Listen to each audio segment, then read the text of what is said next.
जंगल अंधेरी रात में सोया हुआ था। घना कोहरा पेड़ों की शाखाओं से चिपका हुआ था। अजीब से साए अंधेरे में नाच रहे थे। हवा में एक अजीब सी खामोशी थी। दूर से एक उल्लू ने आवाज लगाई। उसकी उदास आवाज शांति में गूंज उठी। एक हल्की सी हवा ने नीचे पत्तों को हिलाया। यह हवा पुराने पेड़ों के बीच राज की बातें कर रही थी। जंगल जिंदा था। ये अनदेखी चीजों के साथ सांस ले रहा था। ये छिपी हुई आंखों से देख रहा था। एक हल्की सी आवाज ने सन्नाटा तोड़ा। ऐसा लगा जैसे परछाइयों से कोई फुसफुसा रहा हो। ये आवाज जितनी जल्दी आई थी उतनी ही जल्दी गायब भी हो गई। मेरी गर्दन के पीछे के बाल खड़े हो गए। मैंने अपने कान दौड़ाए किसी भी हरकत की आहट सुनने के लिए। जंगल ने अपनी सांसें रोक रखी थी। हवा फिर से तेज हो गई। ये अपने साथ गीली मिट्टी और सड़े हुए पत्तों की खुशबू लाई थी। इसमें एक अलग सी मिठास भी थी, जैसे गर्मी की रात में आने वाली हनीसकल की याद। मैं जंगल में और अंदर जाता रहा।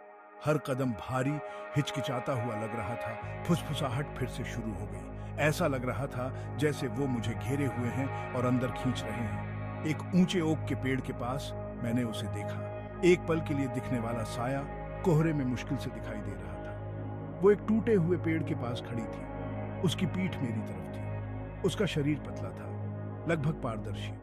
वो पानी में परछाई की तरह झिलमिलाती और लहराती हुई लग रही थी। मैंने पलकें झपकी और वो गायब हो गई। Section 4, the path less travelled. मेरे सामने एक संकरा रास्ता दिखाई दिया जो पेड़ों के बीच से होकर गुजर रहा था। ये अंधेरा और झाड़ियों से भरा हुआ था। आंखों से देख पाना लगभग नामुमकिन था, लेकिन कुछ तो था जो मुझे अपनी ओर खींच रहा था। फुसफुसाहट अब तेज हो गई थी, मुझे आगे बढ़ने के लिए उकसा रही थी। मुझे एक अजीब सी खिंचाव महसूस हो रही थी, जैसे जंगल खुद मुझे बुला रहा हो। हर कदम के साथ हवा और ठंडी होती गई। कोहरा मेरे पैरों के चारों ओर घूम रहा था। मकड़ी के जाले की तरह मुझसे चिपक रहा था। मैं अब उसकी मौजूदगी को महसूस कर सकता था, पहले से कहीं ज्यादा करीब। Section 5, the lady of the woods. और फिर मैंने उसे फिर से देखा।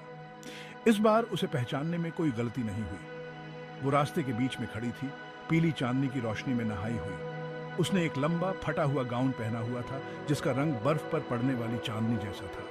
उसके बाल आधी रात जितने काले उसकी पीठ तक गिरे हुए थे, जो उसके चारों ओर मातम वाले घूंघट की तरह तैरते हुए लग रहे थे। वो धीरे धीरे मुड़ी।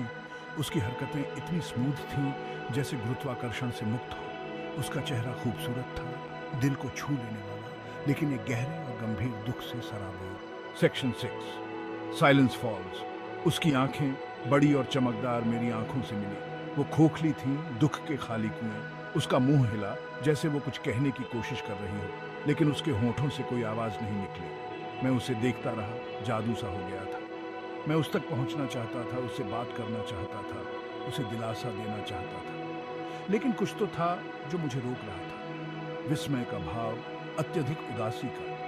फिर जितनी जल्दी वो प्रकट हुई थी उतनी ही जल्दी वो फीकी पड़ने लगी। उसका शरीर पारदर्शी हो गया। उसके चारों ओर घूम रहे कोहरे में मिलता जा रहा था। एक पल बाद वो चली गई। जंगल शांत खड़ा था। फुसफुसाहट बंद हो गई थी। बस मेरे अपने दिल की धड़कन की आवाज सुनाई दे रही थी। मैं एक कदम पीछे हटा, फिर दूसरा, और जाने के लिए मुड़ा। रास्ता गायब हो गया था। झाड़ियों ने उसे ढंक लिया था, लेकिन उसकी यादें बाकी थी।